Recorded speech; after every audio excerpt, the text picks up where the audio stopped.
capacity building in today we'll speak about the Erasmus Plus capacity building project in the field of youth, and the event will be the working language will be the English and the Romanian, and now I would like to start with my with the expression of my gratitude for you, but also for our special guests.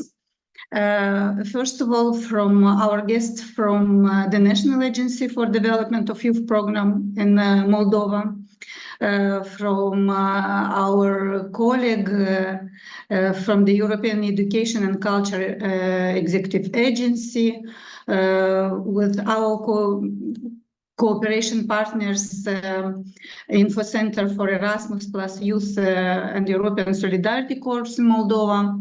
So thank you. This event could be organized only with your support. I'd like to start with giving the floor to Ms. Rion Dunya, Director of the National Agency for Development of Youth Program in Moldova, with several words to open this event. Please, Mr. Dunya. Hi to everyone. Thank you very much for this opportunity. Also, from the protocol point of view, I will start with some, to say thank you to you for, first of all, to facilitate, the organization of this online event. But also I'd like to say thank you to our colleagues from Brussels, in charge actually, and who is delivering basically a lot of opportunities for the youth sector in Moldova. And also I'd like to say thank you to Vitaly, who is representing the Info Center for Erasmus Plus and the European Solidarity Corps in the Republic of Moldova. For us, maybe I will say a couple of words about the youth agency.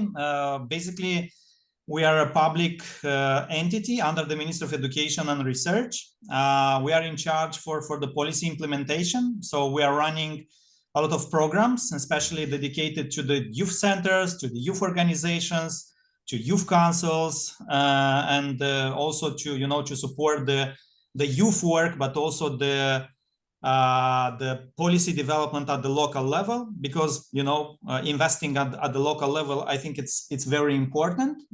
It's very important for us, but also taking into account our priorities that were approved last year by our government. So I think even for us as a new public entity, this is a great opportunity also to apply. But at the same time, I think this is a very good link, from Brussels to Chisinau, and also to the local level, and also to the local stakeholders to have this chance to apply directly. Because I think this is a good chance also for our organizations. Why I'm saying that is that investing in the capacity building of the youth organizations, it's building their inside capacity, but at the same time, I think it's important to build the trust and also to improve the management of implementation of different projects. And taking account also, I think this is a great chance for us as a country, because we have the status of candidate to become in the future, we hope, member of the EU. Also, this is an investment in the civil society organizations from our country. What I'd like to say is that, of course, you'll present some details and so on. Of course, this is a great chance to apply directly to the funds, but at the same time, I know that there is some criteria to show that you have some contributions. We as a public entity, we are very open for our civil society organizations when they apply to the Erasmus Plus. We can indirectly, let's say, can support. because also we are running some grants program for the civil society organizations, and also they can show somehow our contribution, you know, to them if they're applying to our grants program. And this can be, you know, like, a hint, like add value that we can contribute to our organizations, but also to show that they can have, they have some, you know, concrete opportunities to show this contribution. So we are encouraging all the organization from our country to apply. And also we hope that also from Brussels we have enough support, you know, to have, not maybe it's too much, but to have like kind of mentoring, you know, our organization, how, and to guide them to develop and to have very good proposals. So yeah, maybe yeah, this is a couple words about the you know, from the protocol point of view, to say hello to you. But in the same time, I'm very grateful to all of you that you have this wish, you have this desire to invest in the youth sector from our country. So thank you very much, and yeah, hope to receive many projects to the youth agency in Brussels. Thank you, Mr. Donia, for your encouraging speech, and this is very important to have the agency with us. And it is also a big support, I think, also for a youth organization in Moldova, in order to know that this is a huge support, encouragement for the future participation. Indeed, as you said, this year is a special year. This is for the first time in this Erasmus 21-27 framework that Moldovan youth organization could not only participate in capacity building for youth project, but also to apply for this, to apply proposal for this process. This is why we decided to put a bigger focus on this type of capacity building project. And thank you very much to Mrs. Kosara Petrova. Thank you very much for accepting to participate in this event. Important for us again as a candidate, country to EU membership. So this is very important for our organization to be successful at between the start of this action open for Moldova. I would like to give the floor to you, Kosara, now for several introducing core word, and also maybe to start your presentation, because I should underline that today's event will be divided in two big part. In the first part, we'll speak mostly in English, and this will be dedicated to your presentation, Kosara. And after that, we will have some session for question and answers. And you are welcome to put your question in the chat, or maybe even after the presentation to speak some words and some questions. And after that, we will proceed to the second part of the event in Romanian, and maybe we will focus on more technical detail dedicated to these applications. So thank you again for accepting, and the floor is yours, Kosara, please. Yes, hello everyone, can you hear me? Yeah, very good. Okay, great. So yes, thank you very much for having me here, for inviting me. And we're very happy to be able to present you this year the capacity building action that maybe most of you or some of you already know from the previous MFF 2014-2020.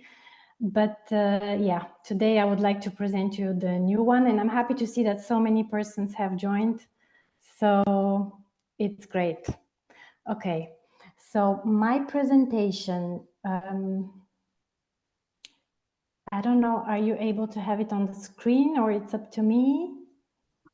If you decide to share the screen, so you could do it, we also can help you if you want. Yeah, sorry for that. I'm just trying because I'm not used to Zoom. We're working mainly with Teams. So I will just try to. So this is a share screen button in green. Yeah.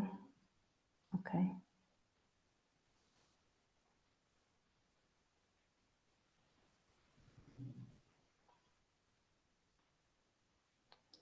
Can you see it now? Yeah. Yes. Okay, great. Maybe put the Like this? presentation. Yeah, now it's very good. Okay. Thank you. Okay. Yeah. Okay. So again, I'm presenting the capacity building in the field of youth. It's an action that is here for years, as you know. What I'm going to focus on today is not on the program guide that you can actually read by yourself. I'm just going to go more into details in what your application should be about, and that tips and tricks that actually Claudia asked me to give you in order for you to make sure to have a good application. So here, just a brief presentation on the 2024 annual work program and the budget that we have, the European Commission has allocated to the 3 regions for this action. So as you can see, we have a total budget of 9 million euros, which will allow us to have more or less about 30 projects.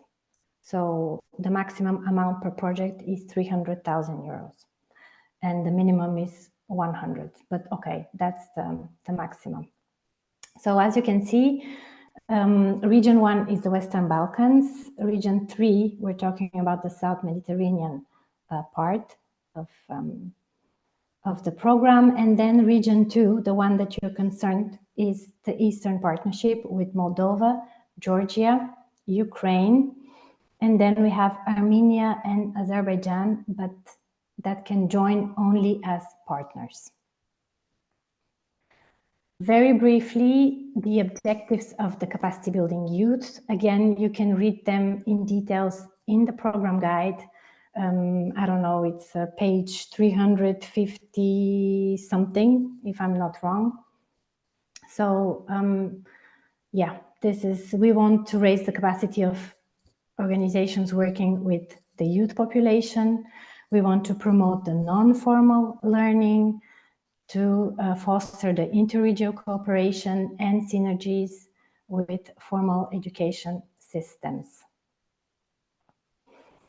Again, how to write a good proposal. This is going to be the main focus here on actually not providing us with, I would say, proposals that you join the consultancy and they manage to write something for you. We do not want either to have, I would say, a kind of a checklist of the program guide, all the requests that we have inside.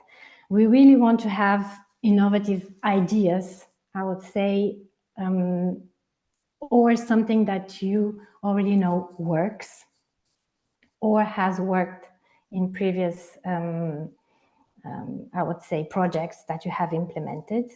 Or ideally, you can merge both innovative ideas with, I would say, processes that have worked already in the past with your projects. If you have questions, I really would like you to keep them for the end of my presentation. So maybe you will find some answers to those questions in between. That's why keep with me. It's a little bit a longer presentation, but as it's the first time, I prefer to present something more detailed than the usual presentations that we're giving to the Erasmus offices. So again, the key points to remember will be the program guide, that is our Bible, I would say it like this, the call for proposals, and templates that you will find on the FTOP.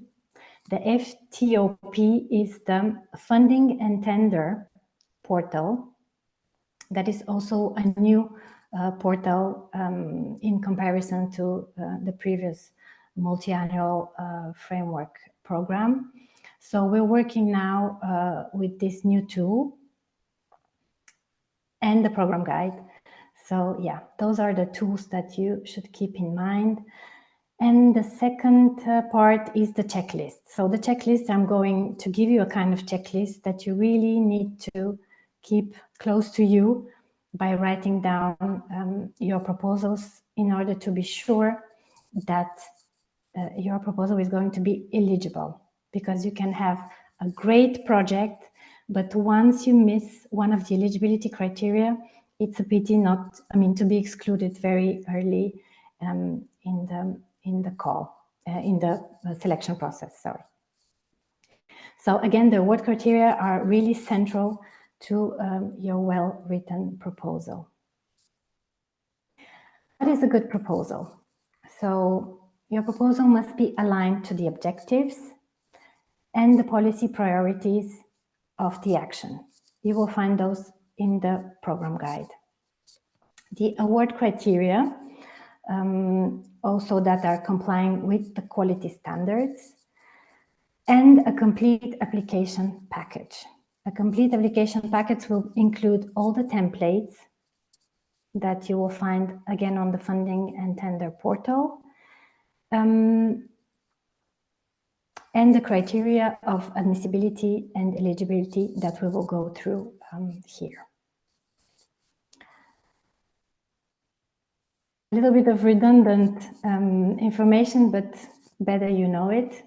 So again, the Erasmus Plus program guide, the application form, that is part B that you will have in the templates, the criteria I talked about, and the difference between the previous multi-annual framework is that now we're working exclusively with lump sums.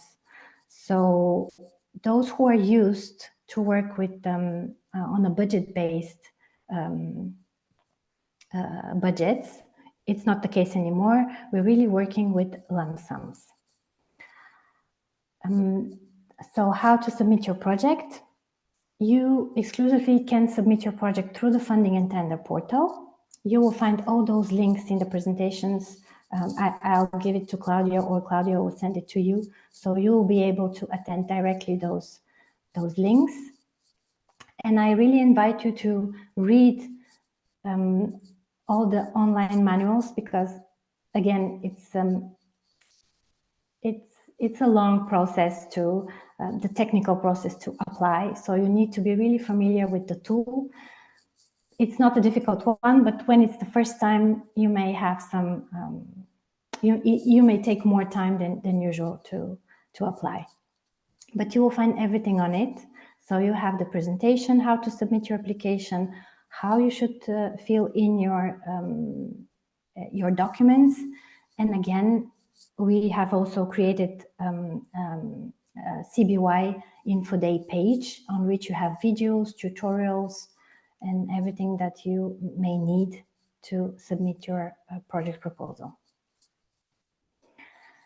So what we're expecting from you is to be coherent with the objectives of the action, to be really focused on the idea that you have, to be accurate, better write really clear sentences. We're not looking for something very difficult to understand, you know. Keep it simple, again, and be precise.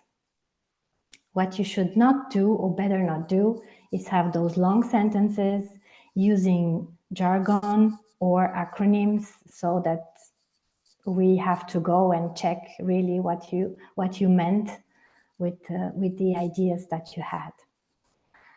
Do not be repetitive. Avoid to repeat the same information again in all the award criteria, and be aware of plagiarism that we are really checking during the evaluation. As I mentioned before, sometimes we have consultancies that are proposing to organizations to create applications. And unfortunately, and in the past, I remember one country, we had 13 applications that were all the same. And unfortunately, the organizations were not aware that the same consultant was proposing those services. So please, yes, your ideas should be unique and really simple and targeted. So what are the award criteria that you need to focus on? There are 4. So the relevance of your project, the quality of the project design and the implementation, the quality of the partnership that you're having, and the impact on the targeted group. The weight of your criteria. So this is getting a little bit more technical. So the quality of your project, I can hide here, yes, sorry. Okay, so you have the 30 points for the relevance. You have 30 points for the quality of your project and the design, and then 20 for the impact and 20 points for the partnership and the quality of your partnership. The minimum threshold that we're looking for is 60 points, which means that you need to have a minimum of 15 points on the relevance, 15 points under the quality, 10 for impact, and 10 for quality of the partnership in order to be considered for the final selection. For your information, maybe, last year the threshold was really, I think, around 80, 85. So it's a competitive call. We received around, I think, 300 applications, and yeah, we selected more or less 25, 28. I can't remember now. We're also including a reserve list, but yes, if at the selection stage we have projects with the same points, for instance, we are looking at the 2 main criteria, the relevance and the quality of the project design. And this is where your project will make the difference if it's highly scored. Okay, so the first criterion will be relevance, as we already said. And here, the idea is to really have in mind what is your target group. Who are you targeting? Who is the project about?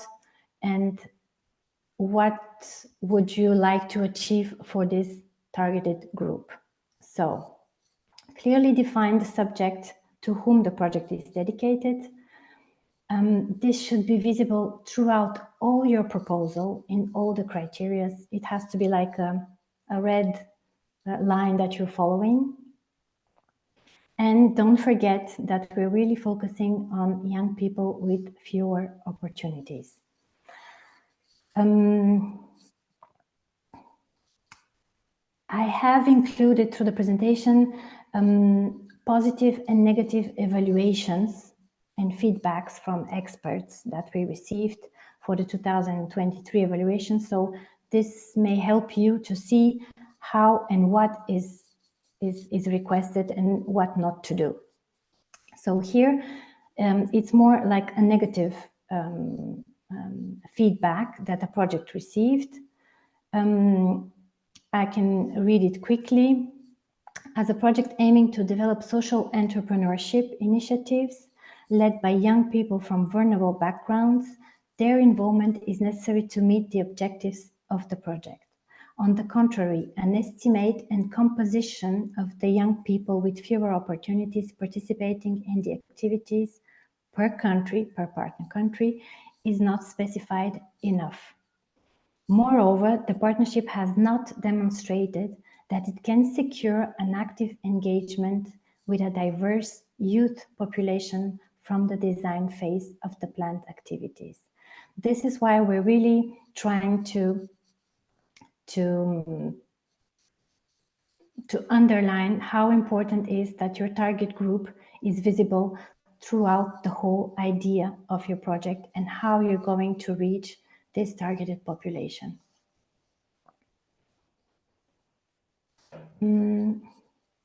Again, we are talking about the objectives that need to be clearly defined, to be realistic, and address the issues that are relevant to the participating organization and the target groups. For instance, what we're giving very often as example is if all your partners are coming from the inner city and you would like to target a rural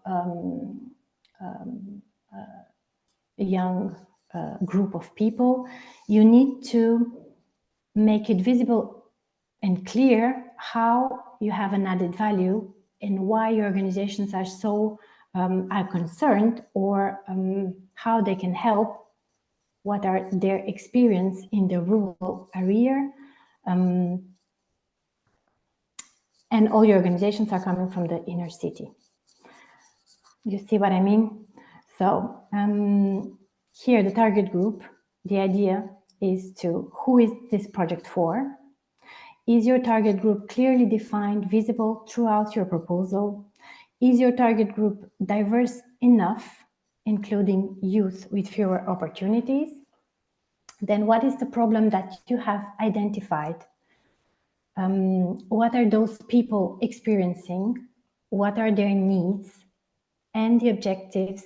How can you meet those needs? How can you address the problem and bring solutions to those young, to this young population?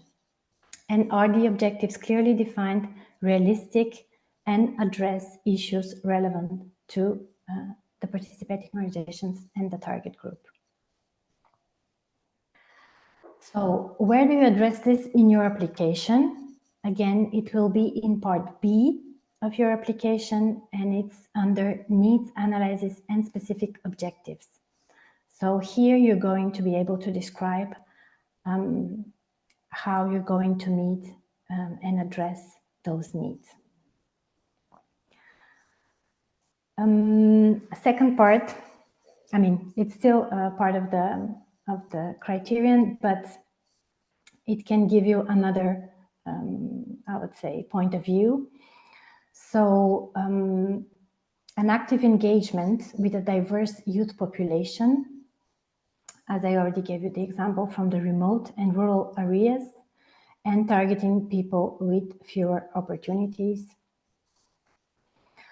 Consider the minorities can also be a good and positive idea, and to promote inclusion and youth diversity throughout all your proposals. So what are these types of groups that you will engage with? Again, how are they relevant to the project? How you will perform an outreach to those groups?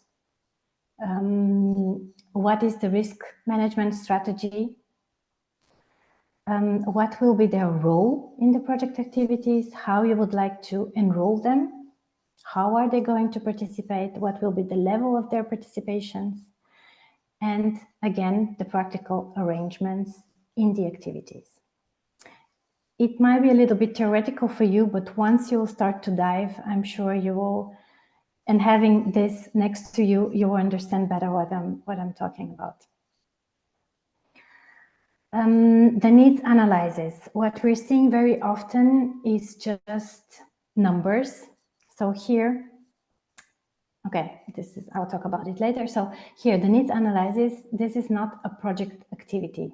This should be already analyzed in advance, and you should keep it in mind when you're doing your application. So the needs analysis should form your application, should be part of the foundation of the project, and then you need to build up on it.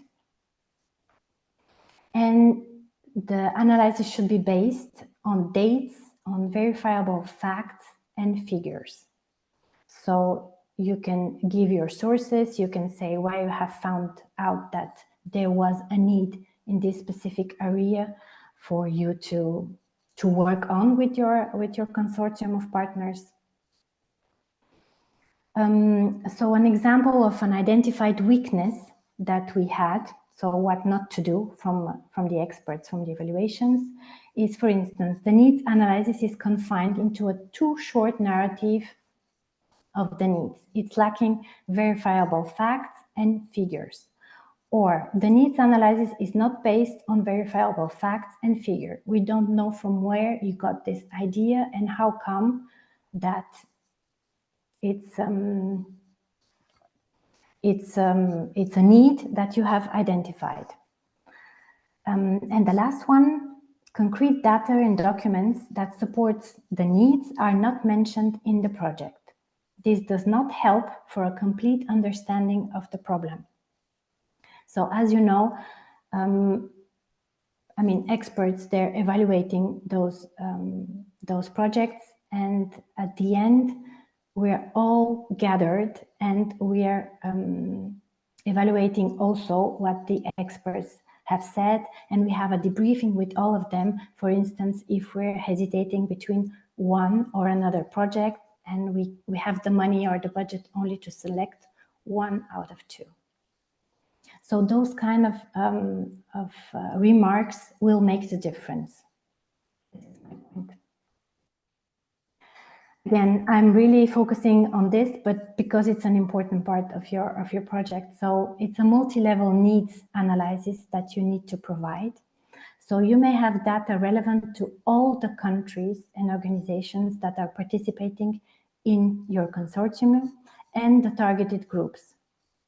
So here you can see reflections from the experts. For instance, there are lots of figures and data from Eurostat, or also the UN are providing a lot of figures, but they're not focused on target group. You need to analyze, again, the data that you have. Yeah. The one of the remarks, the needs analysis is based on an assessment of the situation in each country regarding the topic, but fails to make the link with the specific organizational needs and the organization's target group. Again, the same remark. Here, the needs analysis is not a needs description. So, what we're expecting is to see, once you have identified the need, why you have found out that there are gaps in the data. You have found out that there are gaps on a local, on a national, on a European, on an international level. It's really up to you to describe it, and the more details you give or the more clear you are, the better we will understand what is the purpose of your project. What has been done to address these problems? Has the policy worked out, and why it has not worked out? Why you would like to add something more on the needs that you have identified? And why do these problems persist? So please identify first, why do those problems persist, before answering to the question how you would like to face them. Again, examples of identified weaknesses. The work plan contains an adequate description of the methods used. The overall methodological approach is not coherent and underpinned by a solid research and evidence framework.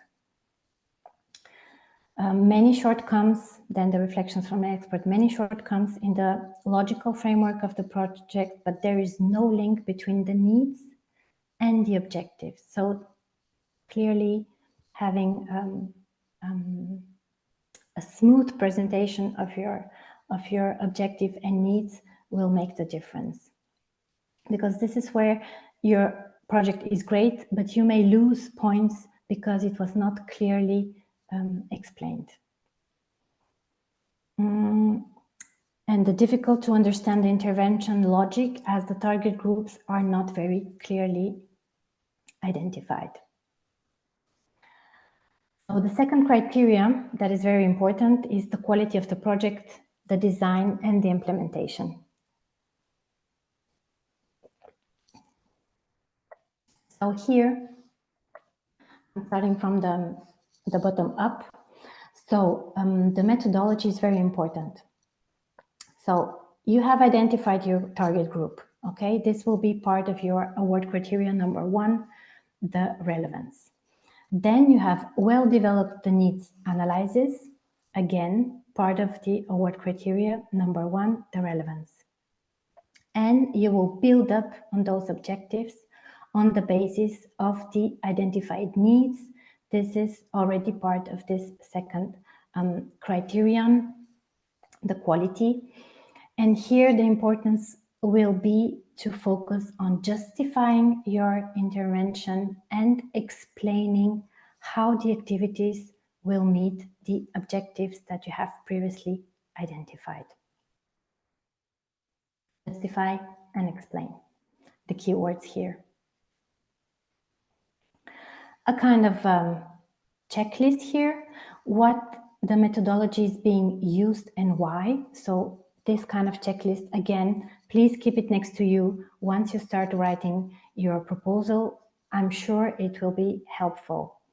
So here we are guiding through the methodology SMART. So specific, measurable, achievable, realistic, and time-bound.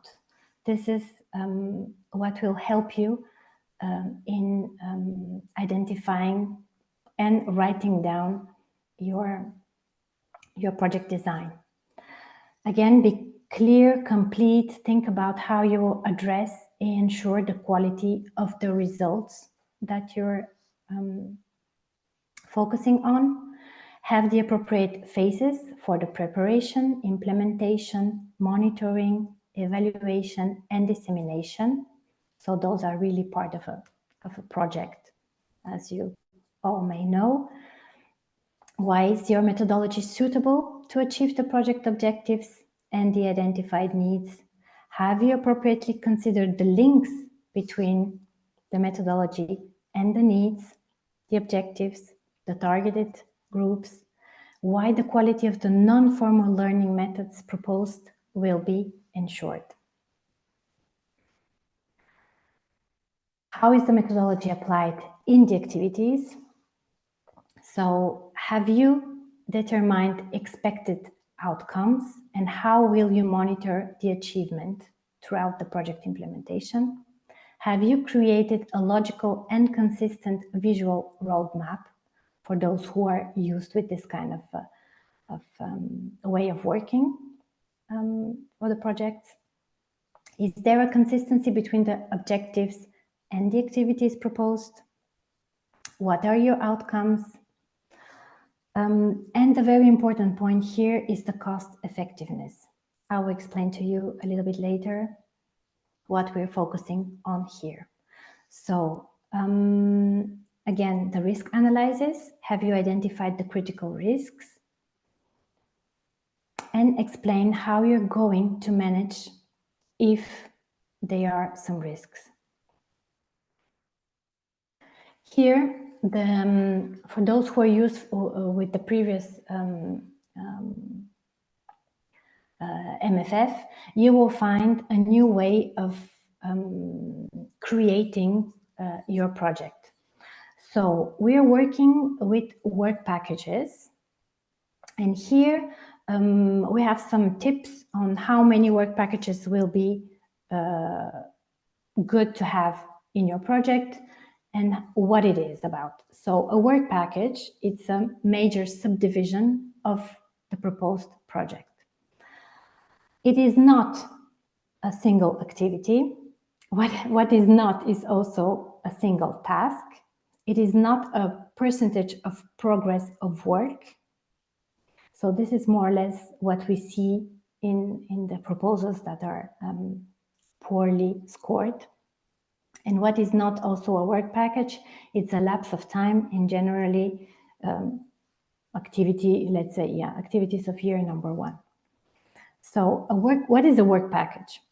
So here we have an example of minimum of 3 work packages, but the work package should contain the first one, the management and the coordination of the activities that you're going to implement. The second work package will be the activities and how you're going and where you're going to implement it. And work package number 3 will be dedicated to the impact and dissemination. I went yesterday through a project, and I think I took an example for you, so it might be clearer for you. Yes. So I had a project with 4 work packages. So for instance, the first one, as we said, it's a project management and coordination. So what they have included in this work package was progress reports and an impact of a study. The second work package was dedicated to training sessions. So as you can see here, the project activities implementation. So those training sessions were preparation of sessions, the selection process of those sessions, delivering the training courses, the evaluation of the results after the training courses, and what was the acquired knowledge. The third work package was based on local workshops, on the field visits, implementation, evaluation, usual for workshops. And work package number 4 was networking and dissemination. So here it's under number 3 in the example. So it was focusing on communication strategies, on videos, on training tutorials, on social campaign, implementation of a website, the classical dissemination tools. Each work package, and you will see the systems are well done, it will guide you through, so you will understand how to split your project. Each work package has deliverables. So what is a deliverable? It is an expected major output derived from the execution of a series of tasks that will demonstrate the progress and the achievement of each work package objective. For instance, if we're taking the trainings, you have the training sessions. So inside of the work package, you will have the preparation of the training of sessions, the selection process, delivering, and so on and so on. So what is not a deliverable is a task or an activity. Do not include minor sub-items. So you can see really very often meeting minutes or documents that are really up to your consortium to handle internally. What we would like to see is really the result of the activity. Again, no EU reporting documents. This, we have them, we know them. What we're looking for is new ideas and results that you have achieved. Be complete, accurate, specific in the description of your deliverable. And the EU funding visibility, this you're all aware that we would like to see the logo of the EU on everything you are having as deliverable or as a result from your project. So how many deliverables? Here we can give you also an idea. It's a maximum of 10 to 15 for the entire project. So if you have 4 work packages, you can have 3 deliverables per work package, just to give you an idea. what it is. So tips for your deliverables: to define again the clear roles of each organization, let's say, who is leading the deliverable, what is the budget that you have for each deliverable, but this we'll see a little bit later on. Identify the stakeholders, so the targeted groups also, and the organizations who are going to implement them, and the specific knowledge and skills that your deliverable will require. Here we had an example of a deliverable that is linked to an objective. So a basic one is when you would like to set up a training platform. So you have the objective, then you have the tasks linked to the architecture of your specifications, the testing of the platform, the preparation of the questionnaire for the users of the platform, validation and deployment. And the deliverable here will be an interim report on the specifications of the training platform, the methodology used, how the platform took the user's needs into account, and then a final report at the end of your project, maybe the modifications, what you have changed or took into account during your project implementation, and that you have changed, for instance, to fit more to the needs of the persons using the training platform. Cost effectiveness. So what is cost effectiveness in your project? It will be the extent to which the project is cost effective and allocates appropriate resources to each activity. Again, if you would like to create a website, please do not put that you need 100,000 euro for it. We know that it's not the price. So this will have a negative impact. I mean, it's a very simple example, but yeah, this is not a cost-effective deliverable.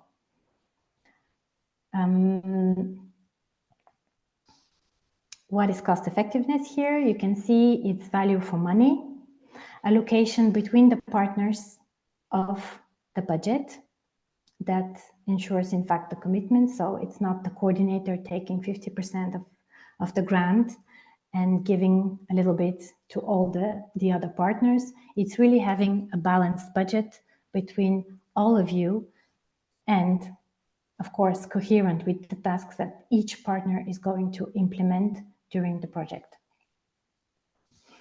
Coherence of the budget in relation to the deliverables and the objectives.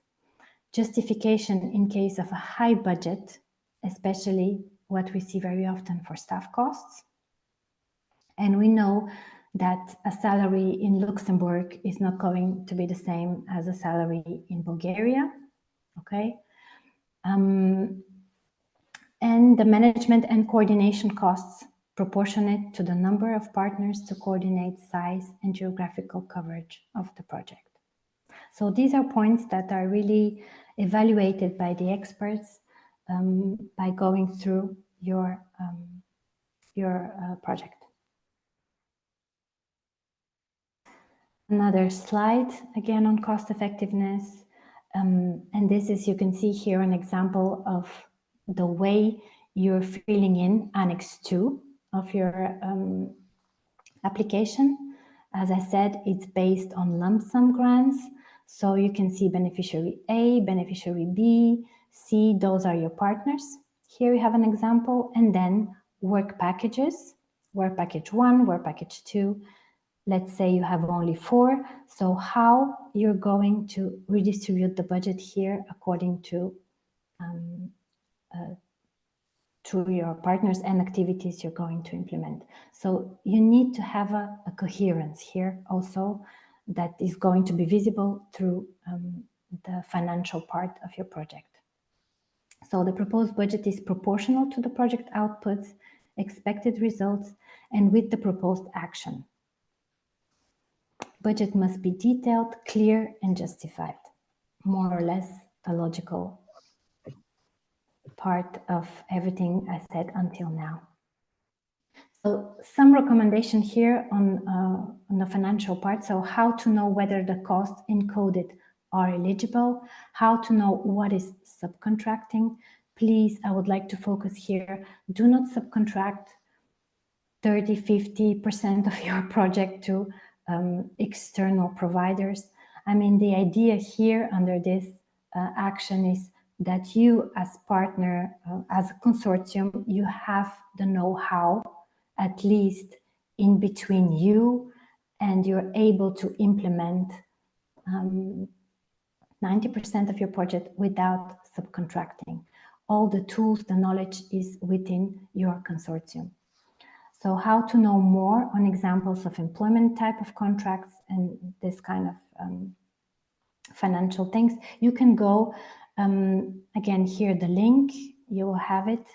It's called the Annotated Grant Agreement, and we're giving him here more because those are big documents. So you can really look for those questions specifically on subcontracting and contracts, purchase services that you would like to subcontract, that you don't have within your consortium. Another comment from, a negative comment from the evaluators on cost effectiveness. The project's cost effectiveness is low because the project assigns disproportionate resources to certain activities. As I already said, personnel costs for all work packages and other goods, works and services for work package. Okay, here we have the example of work package number 5. And resources allocated to work packages are not properly justified. Another sentence, the project is not deemed to be cost effective and does not provide value for money in terms of the results planned as compared to the grant requested. A positive comment will be, taken as a whole, the project provides value for money in terms of the results planned as compared to the grant requested, and appropriate resources are allocated to each work package.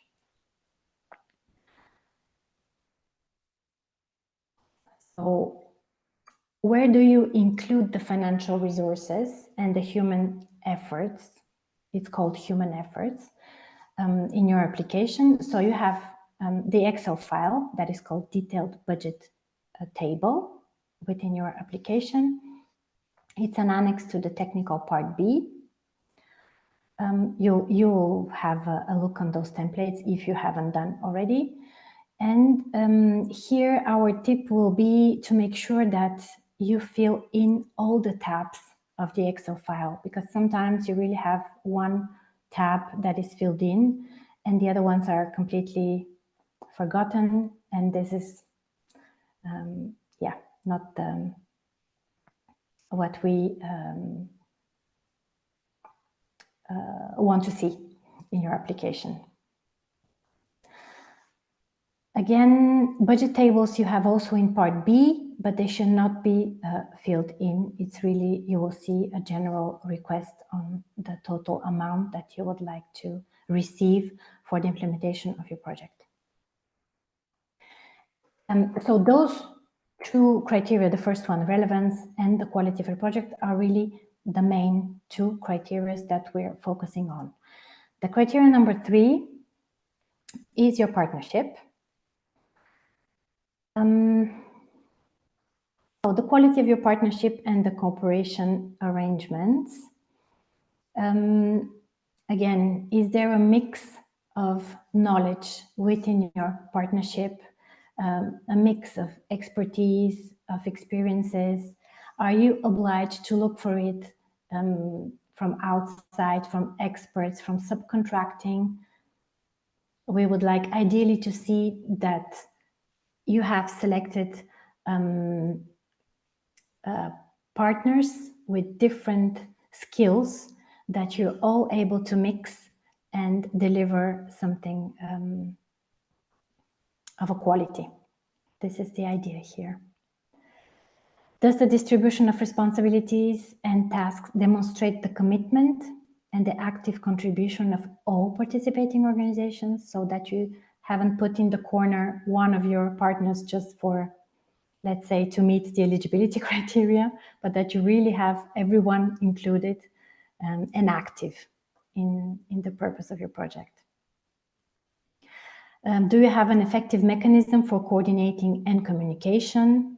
You have put in place a way to communicate throughout your project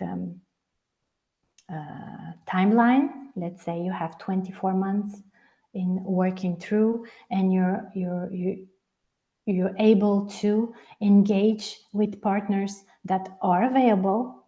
For instance, you don't have one or two partners that are implementing another 5 projects, and they're not able to work with you on this project. And for you, this is, let's say, the main and the most important project.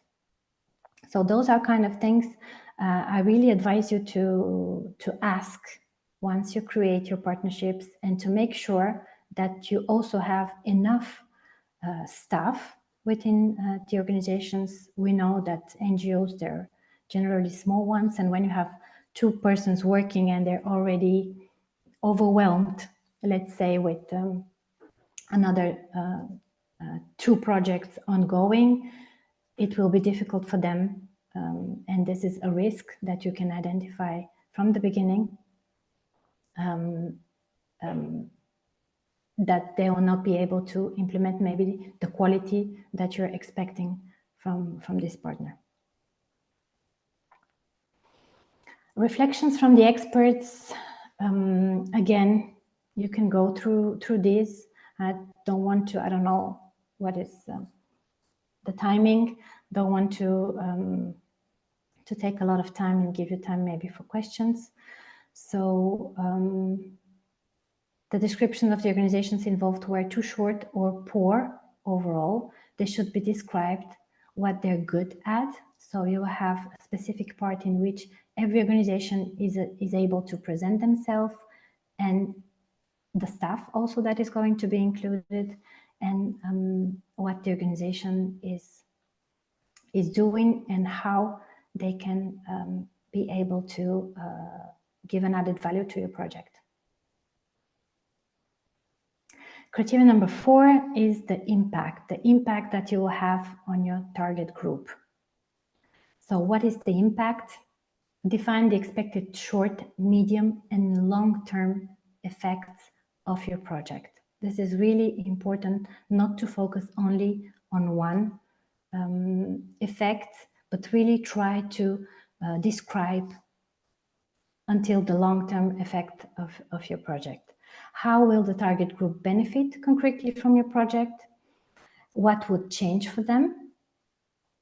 The quality indicators, also very important, that will be considered for the evaluation of the outcomes of your project.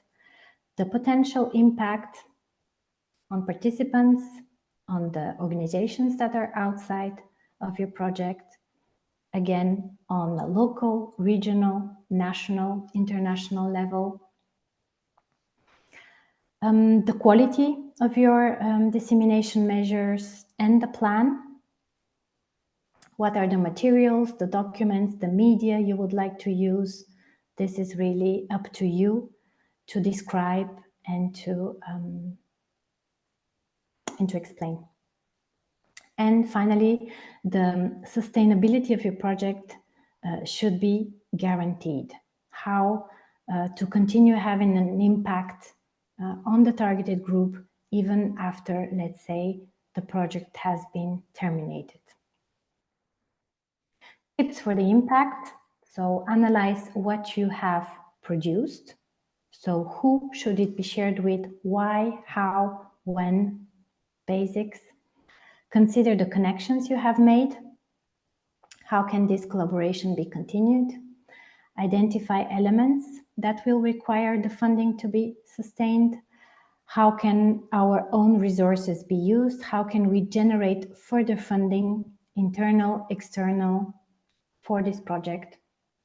Those are really added a value that experts are appreciating, let's say, by evaluating, and that your project can really benefit from if you have answered to those questions.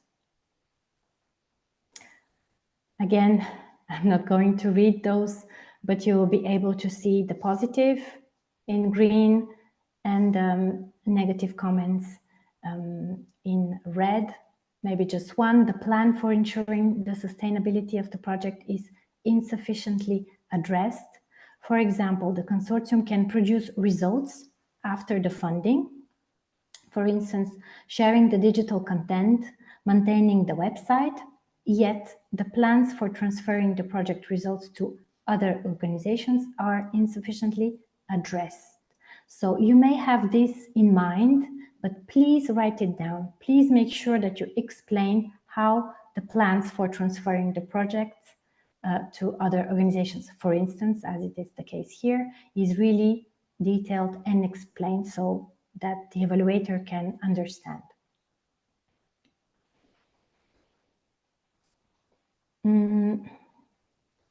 Where do you address this?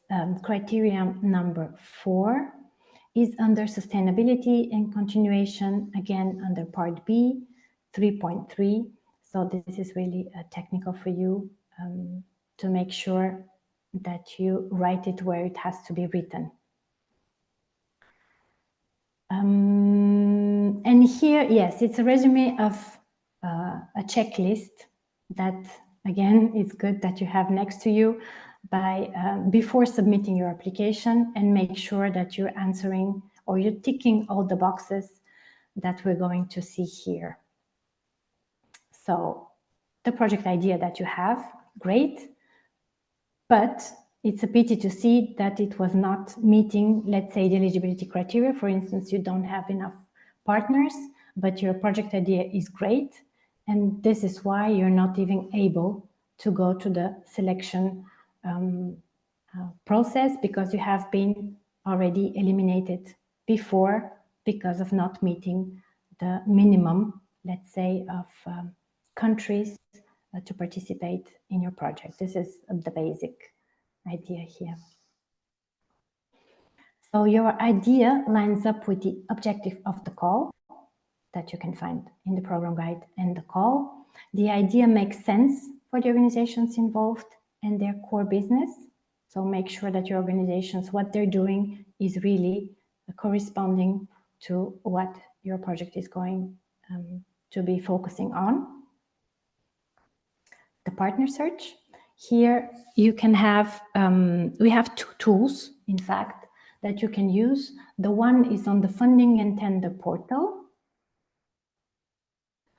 You can see, I checked yesterday, we have, I think, around 100 organizations that are that have subscribed and are ready to participate in a partnership.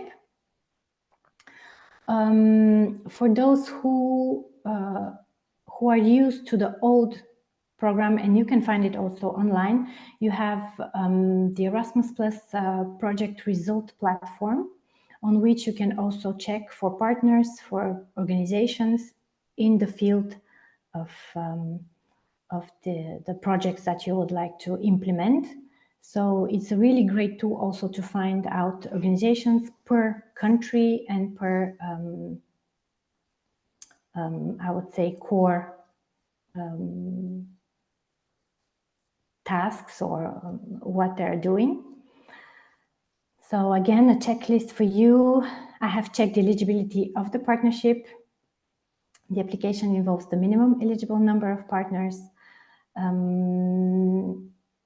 eligible country, geographical composition.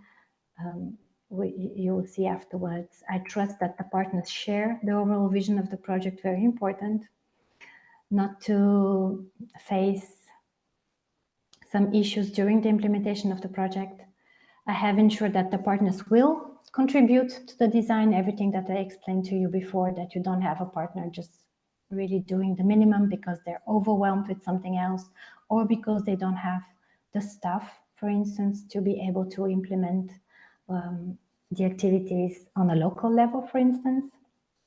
I am familiar with the expertise and the operational capacity of each partner. Important. I am aware of any potential operational limitations of working with a partner.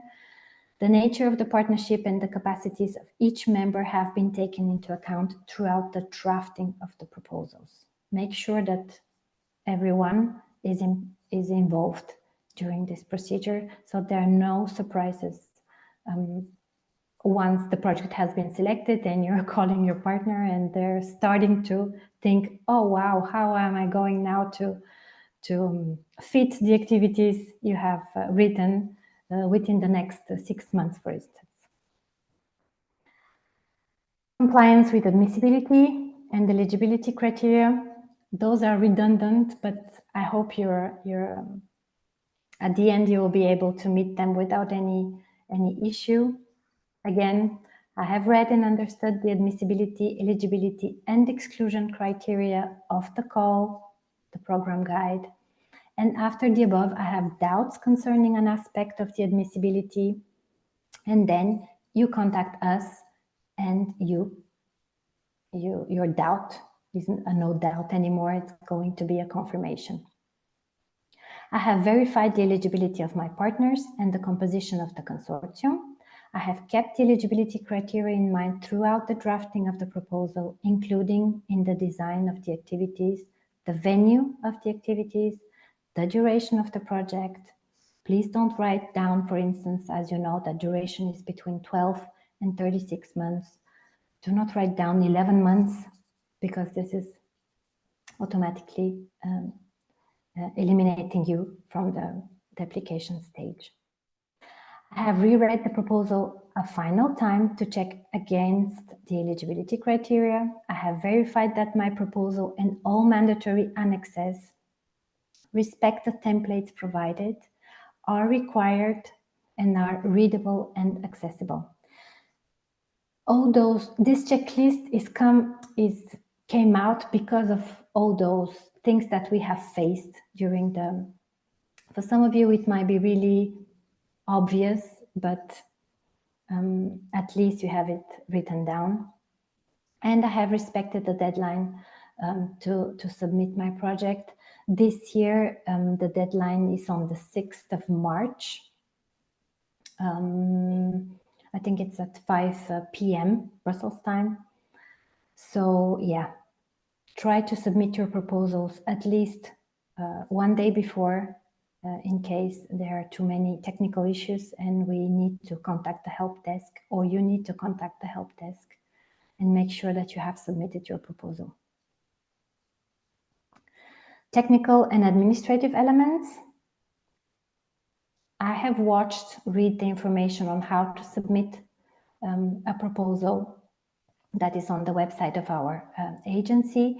I have read the information on how to submit a proposal on the funding and tender portal. I have begun the submission process as early as possible in order to familiarize myself with the workings of the portal. As I told you, it's a new system, and it's going to be a new system for you too.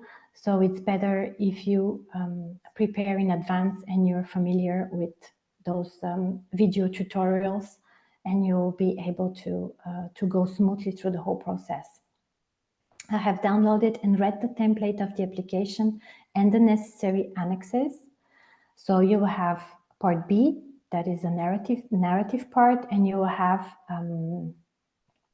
the budgetary part, that is the Excel table. In the narrative part, you have also a limitation, I think no more than 70 pages. It's written in the proposal, and if you write more, you will be able to submit, but the experts are not going to read. They will stop at page number 70, I think it was. I have consulted the troubleshooting information when I have encountered a problem, and I have allowed myself enough time, this is what I said previously, to submit the proposal in case of technical difficulties. So at least one day before the deadline. Again, the core here is to be able to write a good proposal. Okay, I have attended the EACEA Info Day that you can still, I mean, you can go through it, you can watch it, you have, it's more or less what I'm presenting here. You have my colleague from the Commission that is presenting more about the policy, the political part, but it's good for you if you want to spend another, I don't know, it's 1-2 hours, I think, of presentation.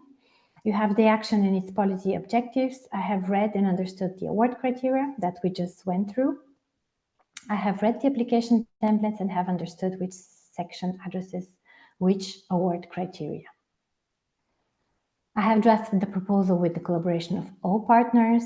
I have addressed each and every element of the award criteria. Very important that you have this red line through all of your criteria. I have kept the eligibility in mind while designing the project. I have not lost sight of the big main idea that you had. That is the central element throughout your proposal. I have kept the targeted group, as we saw in the relevance part. My proposal is written in clear, accessible language. Again, please do not use, I don't know, very complicated sentences. No, if you have a clear idea, just write it down simply. I have asked someone who is not involved in the application to read with fresh eyes as if they were assessing it. If it's clear for them, if they really understand, if there is a part that is missing that you thought that you have written down, but in fact it's not there or it's not developed enough. So always have an external eye is always a good idea. The budget is coherent and cost effective, that you have filled in all the mandatory sections in full, as well as the annexes. And finally, the geographical composition, who can apply. Okay, here you have the changes compared to 2023, but okay, it's good for you because it's fresh, so you will start really with the new. In the previous year, we had cross-regional partnerships that are not eligible anymore. And the organizations, for this year, the organizations from Belarus are not eligible, as well as organizations from Armenia and Azerbaijan. As I said at the beginning of my presentations, they're only eligible as participants to a consortium, but they cannot be coordinators. The minimum geographical composition of your application. So you must have at least one EU member state or third country associated to the program, and at least 2 eligible third countries not associated to the programs, with a consortium of at least 4 applicants. 4 applicants, coordinator and partners included.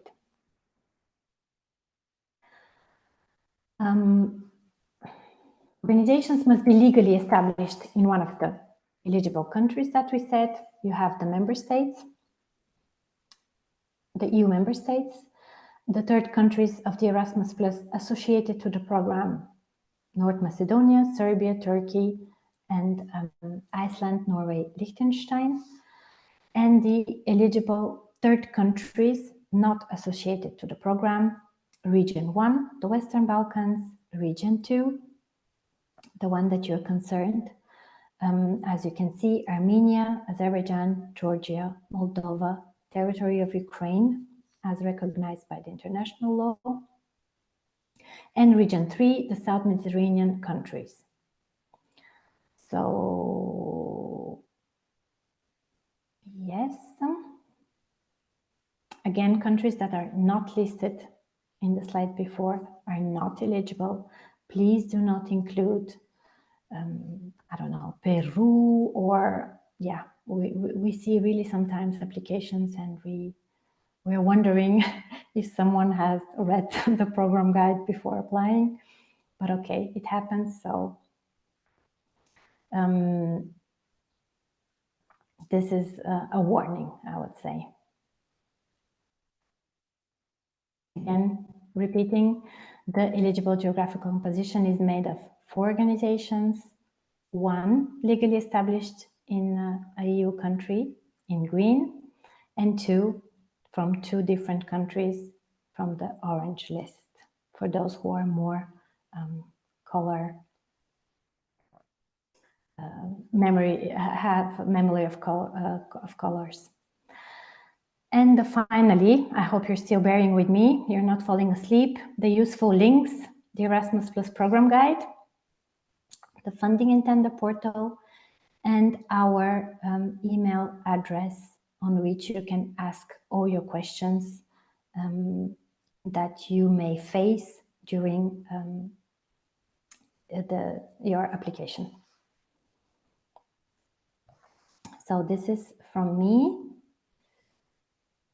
Thank you, Kosara. Thank you for to be so detailed in a new explanation. And I think it's very, very important to understand what is expected by the agency, by evaluator, from the project proposals. What is the need analysis? What is the very useful tips which you explained very well today. So thank you very much. And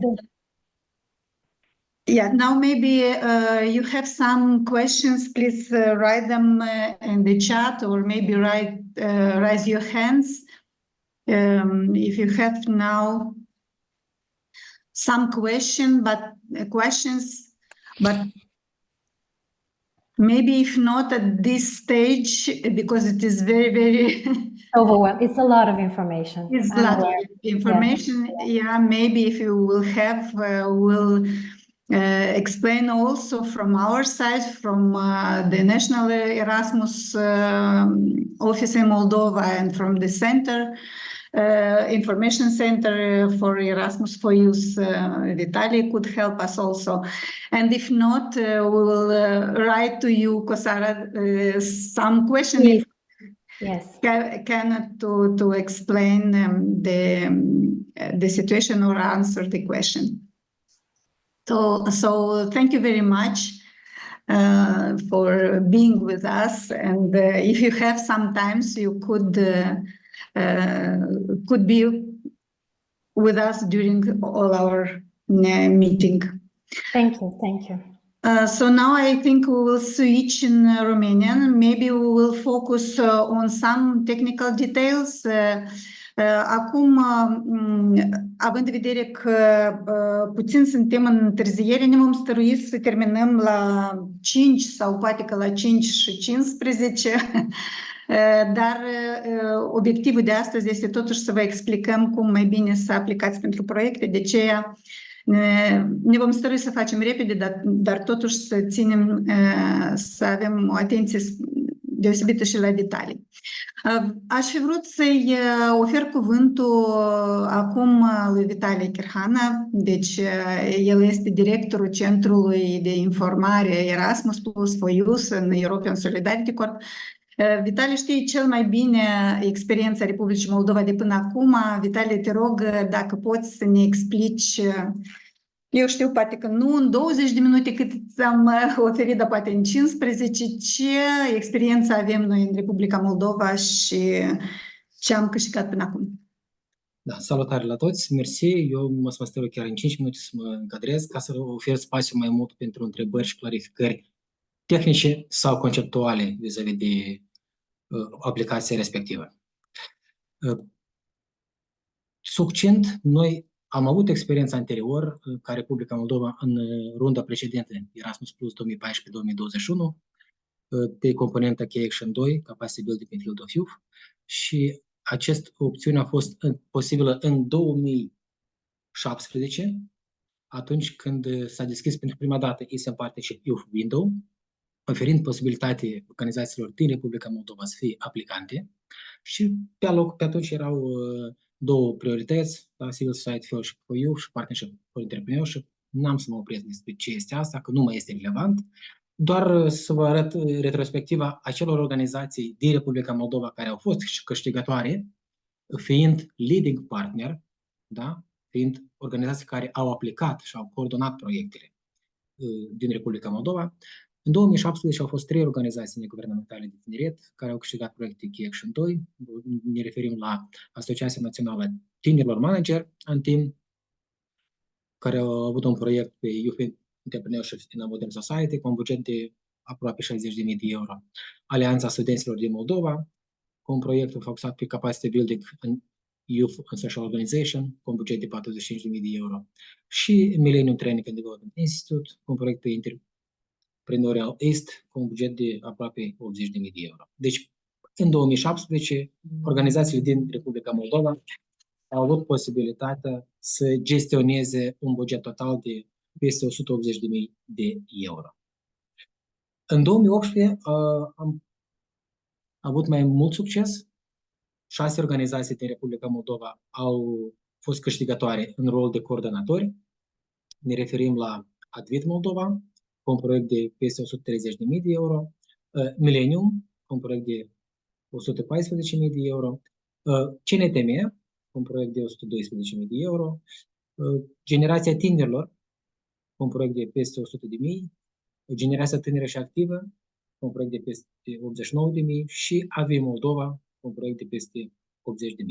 Și putem observa diferența la momentul de față de un buget total de 653.000 de euro pentru organizații gestionate în Republica Moldova. Deci mai mult de 500.000 de euro, 6 organizații împreună au putut gestiona. În 2019, un pic s-a scăzut numărul de organizații. În loc de 6 am avut doar 4 organizații. Ne referim la Moldova cu 50.000, Advit cu 139.000, da? DGT, asociația, o filială a unei organizații din România, cu 125.000 și Generația Tânără și Activă cu un buget de aproape 100.000. Deci peste 500.000 de euro în buget. Deși avem niște experiențe frumoase și mă bucur că unele din aceste organizații sunt prezente aici online și am putea să oferim spațiu inclusiv și ele să împărtășesc din experiența lor de gestionare și implementarea proiectelor Key Action 2. Totuși, comparativ cu alte țări din regiunea parteneriatului estic, suntem mult în urmă. Nu putem compara deloc cu numărul de proiecte și numărul de atât aplicate cât și implementate cu țările din Caucaz, cum ar fi Armenia și Georgia. De aceea, foarte mult sper că acest call în 2024 va avea posibilitate să aducă pentru organizațiile de tineret din Republica Moldova mai multă vizibilitate și mai mult impact în dezvoltarea lucrurilor de tineret. Mai ales că, după cum a fost expus și în prezentare, prioritățile ne încurajează pe noi să aplicăm, comparativ cu proiecte din Key Action 1, când noi trebuie să ne rugăm să găsim, să ne iei ca parteneri, aici suntem în rol noi să alegem și să ne vedem. Respectiv, toate cărțile sunt pe masă, depinde deja voi cum vreți să jucați această partidă. Mersi mult, să vedem ce întrebări sunt. Da, vă mulțumesc mult, Vitalie, pentru prezentare. Într-adevăr, avem deja o experiență și asta ne încurajează. Ceea ce ne-am fi dorit astăzi, ca pe evenimentul de astăzi să ne încurajeze mai departe să depunem pentru mai multe proiecte noi ca țară, deoarece avem așa o posibilitate. Deci, încă o dată, vă încurajez să scrieți întrebările dumneavoastră în chat. La moment, nu știu dacă nu văd dacă sunt. Cristina, dacă poți, sau Olga, dacă puteți să mă ajutați, dacă sunt întrebări. Nu avem. Nu avem. Dar așteptăm. Ok, așteptăm. Încă o dată, noi vă încurajăm și sper că vom avea puțin spațiu și la urmă, deci gândiți-vă la întrebările noastre, la întrebările dumneavoastră. Și în cazul dat, eu merg mai departe cu prezentarea. Deci, de fapt, ceea ce eu vă promit că voi sări peste ceea ce deja a menționat Cosara, ceea ce îi mulțumesc foarte mult că ea într-adevăr a intrat în detalii și să înțelegeți de ce este prețios seminarul de astăzi, că având în vedere că concursul se face în agenție și evaluatorii sunt pregătiți și antrenați de către agenție, este foarte important ca să înțelegem ce așteaptă agenția de la proiectele pe care noi le vom prezenta. Să știți că în acest apel, în genere, sunt priorități generale. Încă o dată, despre lucruri mai generale, noi vom merge foarte rapid.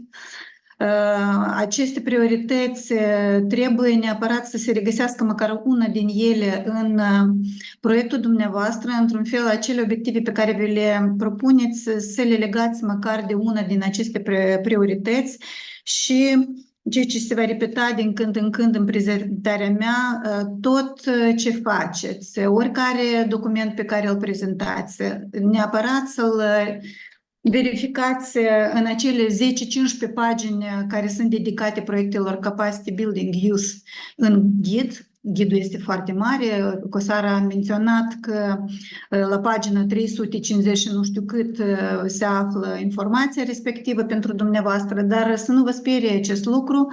Informația este destul de succintă, bine structurată și dumneavoastră aveți de consultat acele câteva pagini, 10, 15, 20, care sunt dedicate anume proiectelor care vă interesează pe dumneavoastră. Și în FTOP, în Funding and Tender Opportunity Portal, tot așa ele sunt descrise. Eu nu vă mai opri la activitățile și la obiectivele acestei acțiuni. Dumneavoastră veți primi toate prezentările și a mea, și a lui Vitali, și a Cosarei, le veți avea și le veți putea consulta. Aș fi vrut astăzi totuși să mă focalizez mai mult pe niște aspecte tehnice, dar pentru informația noastră aș fi vrut ca să le aveți și aici în prezentarea de care noi vorbim, atât obiectivele cât și activitățile care le puteți dumneavoastră prevedea în propunerea noastră de proiect. Aș fi vrut să focusez atenția că proiectul dumneavoastră, propunerea noastră de proiect va trece câteva verificări. Și, deci vedeți că sunt criterii de admisibilitate, criterii de eligibilitate, criterii de excluzie, criterii de selecție și apoi tot mai vor fi acele criterii de câștig, să zicem, acele proiecte care vor câștiga, chiar dacă ele sunt foarte multe, să nu vă sperie. Uneori, iată, dacă mergem și discutăm de primele criterii de admisibilitate, ele sunt extrem de simple, dar uneori greșelile evident că sunt, probabil că mai multă atenție oferiți scrierii proiectului decât la niște lucruri elementare. În primul rând trebuie să știți că în anul acesta se aplică doar prin acel Funding and Tender Opportunity Portal. Nu puteți transmite prin mail și tot așa. Deci fiți atenți că toate formele pe care le îndepliniți să fie din apelul respectiv a anului 2024. Nu utilizați formele anilor trecuți. Fiți foarte atenți la acest lucru. Îndepliniți toate, aplicați toate, încărcați toate documentele care vă sunt cerute. Tot ele sunt nu așa de multe, partea A, partea B și bugetul în cazul dumneavoastră și fiți atenți că limita de pagini pentru partea B, cum a spus Cosara, este 70 de pagini. În moment, tot nu este tare complicat, dar trebuie să știți că dacă scrieți 75 sau 175, expertul și evaluatorul va vedea doar primele 70 de pagini și dumneavoastră din nou veți greși în acest caz. Respectați deadline-ul și iată, uitați-vă că acestea sunt criterii de admisibilitate. Parcă sunt multe, dar ele toate sunt simple, în același timp trebuie să eligibilitate, tot am vrut să atragem atenție la ele, să este a doua treaptă pe care trebuie să o treceți, deci după cum vedeți trebuie să fie respectate următoarele criterii. Pot aplica doar persoanele juridice, adică entitățile legale, NGO-urile, da, sau autoritățile publice la nivel local, național sau regional. Companiile private sau publice, întreprinderile pot fi incluse ca parteneri, dar nu ca coordonatori și asta sunt cerințele de bază pentru a crea parteneriatul de bază, da? Să zicem așa. Noastră puteți să adăugiți la acest cor, da? Și alte instituții, dar să vă dați seama că baza, minimul pe care trebuie să-l aveți, cele 4 organizații de care a menționat Cosara, trebuie să reprezinte aceste instituții care sunt menționate aici. Ele trebuie să fie stabilite în acele 33 țări, 27 state membre și 6 țări asociate programului Erasmus+, de care tot așa le-am menționat, și în cazul nostru doar din regiunea 2. Acest lucru este extrem de important, nu se poate de combinat țările din regiunea 2, 1, 3. Deci, în cazul dat, proiectul va fi absolut imediat ineligibil. Tot așa, alte criterii de eligibilitate sunt locul de activitate, locul de petrecere a activității și durata proiectului. Deci, activitatea proiectului trebuie să fie în țările unde sunt plasați partenerii, cu doar unele excepții, dar încă o dată, până ajungem la excepții, la început trebuie să respectăm regulile și, în mod normal, activitățile proiectului trebuie să fie incluse între 12 și 36 luni, deci să fiți foarte atenți și la durată. Încă o dată, aici nu mă opresc, sau foarte 30 de secunde sau 10 secunde mă opresc. Dacă vorbim de regiunea noastră, regiunea 2, organizațiile din 3 țări, Georgia, Moldova, Ucraina, pot participa în calitate de parteneri și în calitate de coordonatori, adică noi putem scrie proiectul, aplica și coordona. Armenia, Azerbaidjan poate fi doar ca participant, nu pot aplica, nu pot fi coordonatori și Belarus nu poate în genere participa în astfel de proiecte. Aici e doar o repetare la acele slide-uri pe care vi le-a arătat o sară cu specificarea organizațiilor, deci vreau să vă uitați atent la ele, deoarece acum vom încerca să vă punem niște întrebări, da?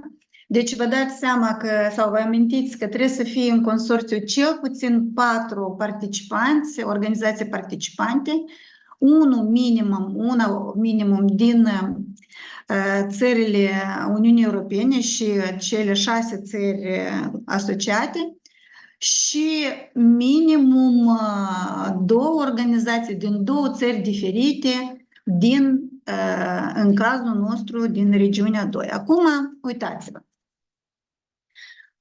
Eu am să o rog pe Olga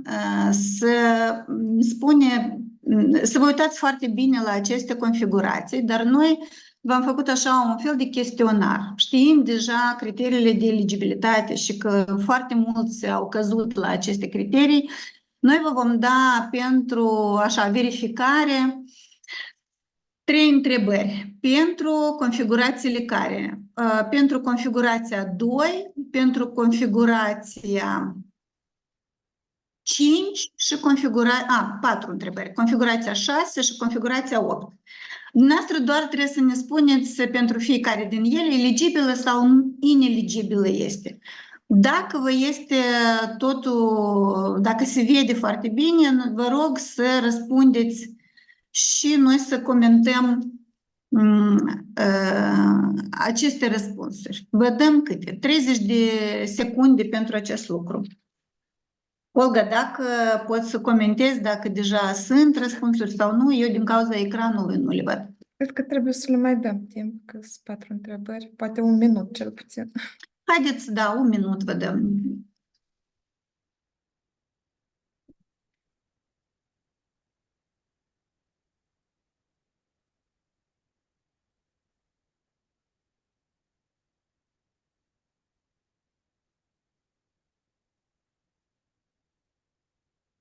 Sunt deja răspunsuri. Eu, ca tare, nu prea văd, adică de timp deloc nu văd. 5 răspunsuri integrale deocamdată.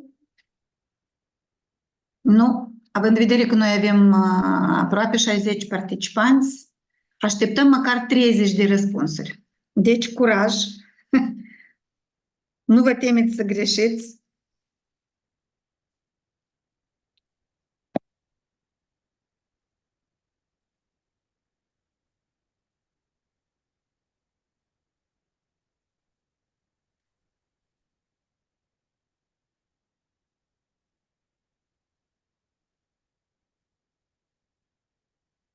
Olga, eu am să te rog la urmă să comentezi care e corectă, care nu, dacă e posibil. Bine? Încercăm.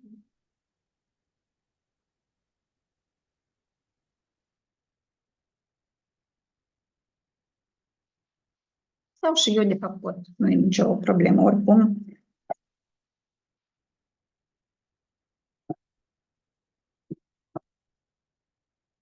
Avem 16 răspunsuri, 17.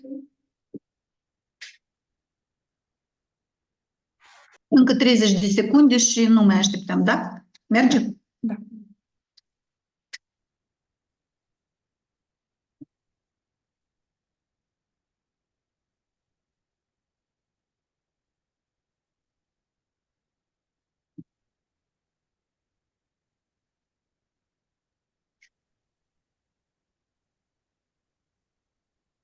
Claudia, noi avem două întrebări în chat. Poate cât lumea răspunde la poll, noi putem răspunde la aceste întrebări. Da, dacă nu ți-e greu să le citești din cauza Da. că... Da, prima întrebare este: o instituție publică ca Casa de Cultură poate participa la depunerea de proiect? Nu există ONG. Instituție publică, dacă ați văzut, ea este eligibilă în punctul 2, da? Ea este listată. Da. Instituții publice la nivel Local, regional sau local, național. regional, da. Deci, dacă sunteți menționați și vă regăsiți în listă, păi înseamnă că sunteți eligibili. Deci, chiar dacă Casa de Cultură nu are un ONG creat, poate aplica în cazul dat primăria, dacă este instituție publică. Așa bănuim noi. Deci, Casa Dar de încă o Cultură nu dată, are dacă- ONG. Încă o dată, dacă vom avea dubii, noi vom verifica încă o dată la agenție, pentru ca să vă spunem, dar în orice caz este specificat că autoritățile publice în domeniul tineretului pot aplica. Da. Da. Și Doar următoarea dacă se poate aici un întrebare. comentariu să fac. Da, spune, Da. sigur, Vitalie. Din sigur. perspectiva eligibilității, voi da, puteți fi aplicanți, dar nu uitați că este un program pentru componenta tineret. Da, Respectiv, accentul trebuie să fie pe lucru cu tinerii și dacă nu sunteți voi organizații de tineret, atunci măcar partenerii care sunt implicați în consorțium ar fi bine să fie din domeniul tineret, astfel încât să arătați valoarea adăugată a consorțiului. sigur. Da, mulțumesc, Vitalie, pentru precizarea asta, e foarte important.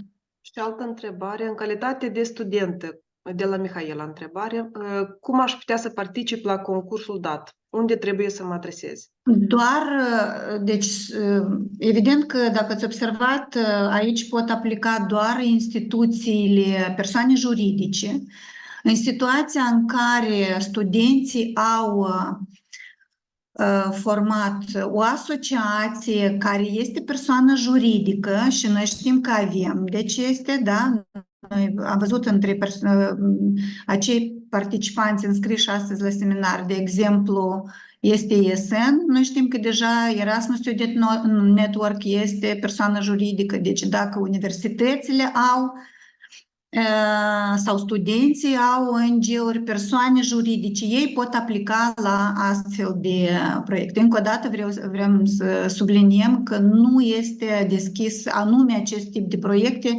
persoanelor fizice, doar persoanelor juridice. În momentul în care noi vorbim de persoanele fizice, ele deja trebuie să aplice la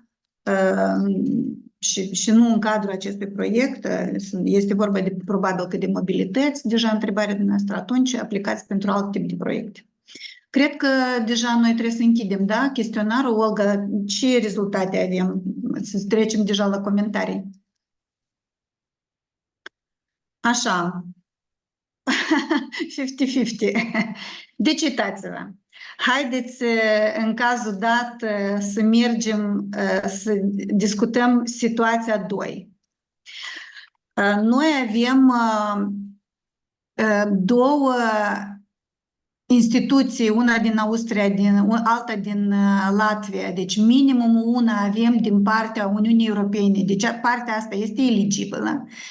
Ceea ce face consorțiul ineligibil este că ambele instituții din țările partenere sunt din una și aceeași țară. Deci e bine că sunt din una și aceeași regiune, regiunea 1, dar faptul că ele sunt din una și aceeași țară nu este bine, deoarece dacă eu dau acum înapoi, nu știu dacă pot, da, dar după ce... Dar este scris chiar pe slide în primul rând. Da.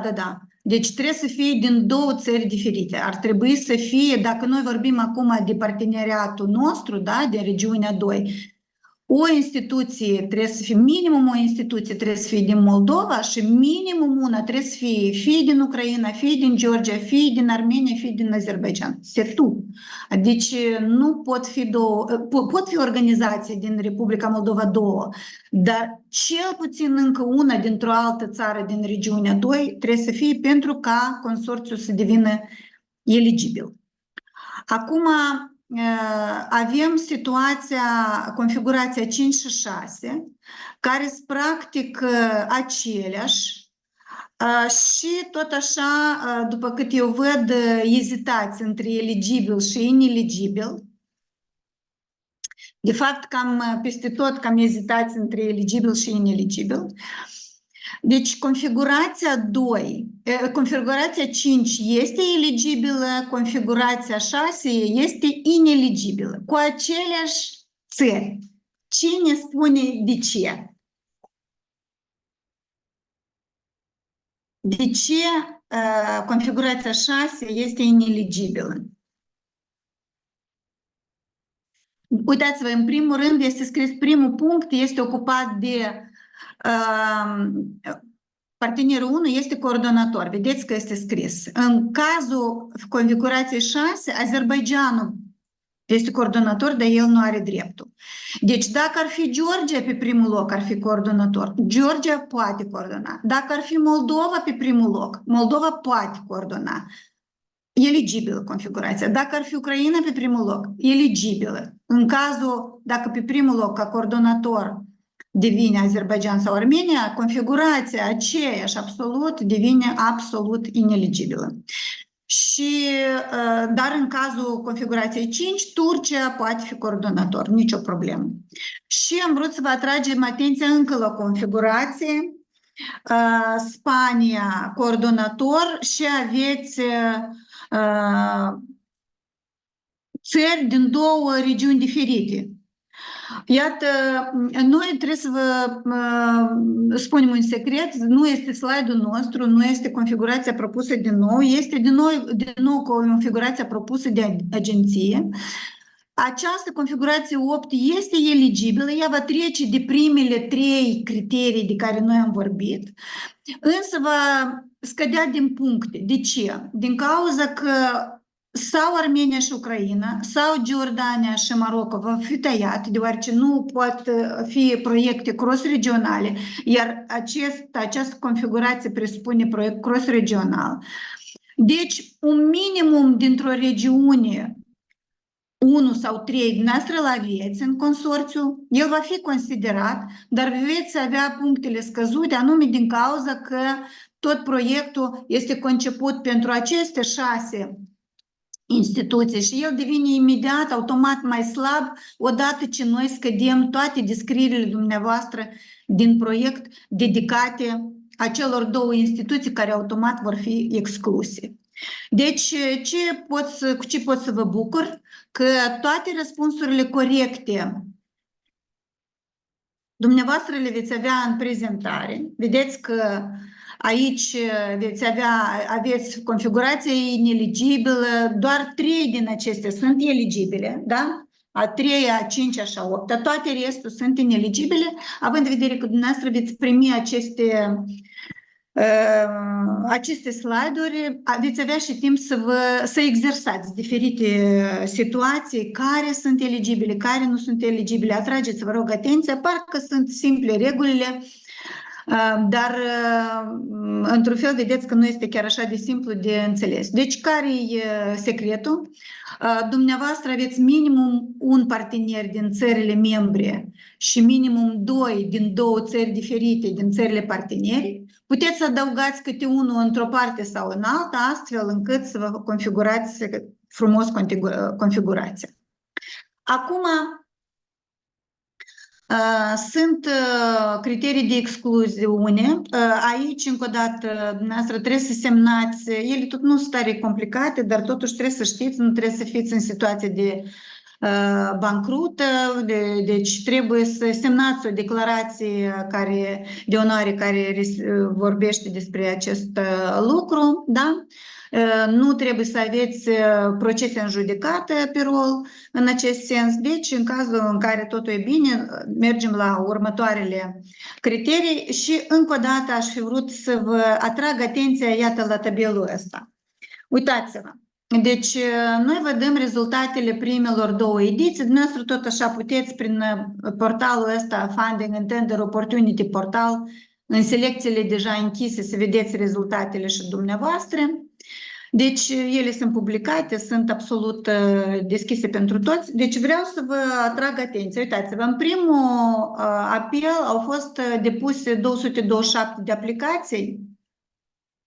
Ineligibile au fost 56, adică ele nici n-au fost evaluate.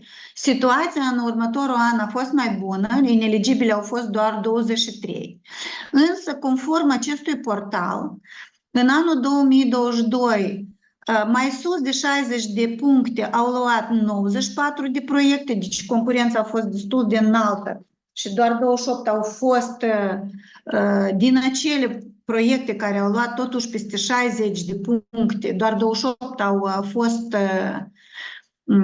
finanțate. Asta înseamnă că, așa cum a menționat Cosara, că au trecut doar acele proiecte care aveau nu și mai mult de 60, dar mai mult de 80 și ceva puncte din 100 în urma evaluării. Iar în 23, în următoarea apel, deci în apelul din anul trecut, după cum se arată în acest portal, doar 27 de proiecte au luat threshold-ul și ele au și fost finanțate. Deci fiți atenți foarte mult, aceste cerințe sunt aparent foarte simple, dar uneori trebuie încă să ajungeți la nivelul de evaluare. Acum, încă tot așa, pentru cei care n-au participat până acum în proiecte, totuși vreau să vă amintesc că pentru a participa, organizația dumneavoastră trebuie să aibă un PIC number, așa numit, da? Deci este numărul individual a instituțiile dumneavoastră, da? Și dumneavoastră, acela care aplică și poate că încă partenerii dumneavoastră să aibă personal un login, da, un cont în acest portal al Comisiei Europene. Acest lucru este important ca să-l știți. Din nou, pe portal există explicațiile respective și manualele respective. Dacă veți avea întrebări, ne întoarcem la acest lucru. Aș fi vrut să vă explic foarte scurt ce înseamnă lump sum. Deci, dumneavoastră veți descrie în aplicația, în proiectul de propunere, bugetul pe care îl așteptați. El va fi examinat de evaluatori și, în dependență de configurația care ați propus-o, proiectul dumneavoastră va avea o sumă anumită care va fi aprobată de agenții, de EACEA, și veți avea suma respectivă pentru a implementa proiectul. Această sumă, și încă o dată verificați după ghidă, deci Comisia Europeană din această sumă, din maxim de 300.000, poate, deci din bugetul pe care dumneavoastră veți propune și din toate costurile eligibile care vor fi examinate acolo, Uniunea Europeană va bugeta sau va finanța 80% din această sumă pe care dumneavoastră o veți propune. Important aici să verificați, încă ghidul menționează acest lucru, costurile legate de voluntari nu sunt permise și suport financiar către terțe părți, diferite premii sau granturi pentru terțe părți nu sunt permise ca să le aplicați în acest proiect. Deci degeaba le veți bugeta, ele vor fi excluse nu sunt eligibile, pur și simplu ca și costuri. Deci încă o dată verificați asta foarte bine în propunerea dumneavoastră. Acum, penultimul criteriu este criteriul de selecție, deci în momentul în care proiectul dumneavoastră va trece totuși de diferite criterii de selecție, dumneavoastră va trebui totuși să prezentați datele în Funding and Opportunity Portal, datele dumneavoastră, deci balanța de profit și cheltuieli, alte documente dacă sunt necesare, să fiți foarte atenți la descrierea participanților, de tot așa nu este destul de complicat, dar să știți că va trebui să treceți și peste acest pas și tocmai atunci veți ajunge la cele renumitele 4 criterii de evaluare la care Cosara s-a oprit așa de amănunțit. Deci eu am 8 minute încă la dispoziția mea până la ora 5. Mă stărui să vă explic foarte scurt acest lucru și să vă las chiar și în timp de întrebări. Deci slide-uri sunt destul de multe, dar eu trec peste ele destul de rapid. Deci aceste criterii, ele cântăresc și Cosara v-a explicat, fiecare în mod diferit. Cele mai importante cântăresc mai mult, relevanța și calitatea. Și deci dumneavoastră trebuie să aveți cel puțin 60 de puncte în aceste evaluări. În momentul în care sunt două proiecte egale, în acest caz, relevanța și calitatea vor cântări mai mult. Dacă veți avea acolo mai multe puncte, câștigați dumneavoastră. Aici, încă o dată, sar peste asta, e cam aproape același lucru scris, doar că cu minimul de puncte pe care trebuie să le aveți la fiecare criteriu, deci nu puteți să aveți 0 puncte la unul și 60 și să zicem 30 la altul. În cazul în care aveți mai puțin de minimum, nu treceți. Sar peste acest lucru, dumneavoastră veți avea această prezentare. Vreau să vă zic încă o dată criterii de evaluare. Dumneavoastră, fiecare proiect și al dumneavoastră inclusiv va fi la început evaluat de 2 evaluatori. În momentul în care ei vor avea o evaluare destul de diferită unul de altul, atunci se va recurge la 3-lea evaluator și tocmai după asta, luând în seamă acele 2 evaluări care sunt cele mai apropiate una de alta, comitetul de evaluare va decide care proiect este câștigător și tocmai atunci va fi deja trimisă scrisoarea de notificare a celor care au câștigat și evaluarea celor care nu au câștigat. Deci, dumneavoastră aici aveți un mic calendar ca să vă amintiți că pe data de 6 martie e deadline-ul, dar dumneavoastră nu trebuie să așteptați 6 martie, trebuie să aplicați undeva, noi recomandăm și mai bine zis, agenția recomandă ca să o faceți mai bine pe data de 4, ca să nu întâmpinați probleme tehnice în ultima zi și doar pentru că ați așteptat ultima zi să nu puteți aplica. În martie se vor verifica criteriile de eligibilitate. Până în august va fi procesul de evaluare. În septembrie vor fi trimise notificările.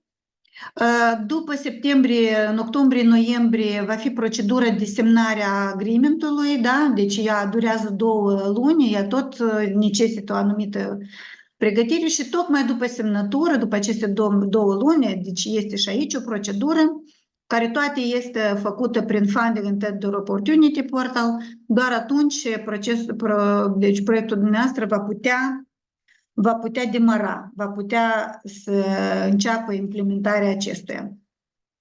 Acum, ce trebuie să faceți dumneavoastră până ajungeți la toate acestea? Deci, va trebui să intrați prin picul dumneavoastră care îl veți face, da? Deci, cerere dar picul trebuie să înțelegeți ce e asta, da? Dar dacă veți avea întrebări și nu știți ce e asta, vă vom lămuri după prezentarea mea. Va trebui să scrieți partea A care se îndeplinește online, să descărcați partea B și bugetul.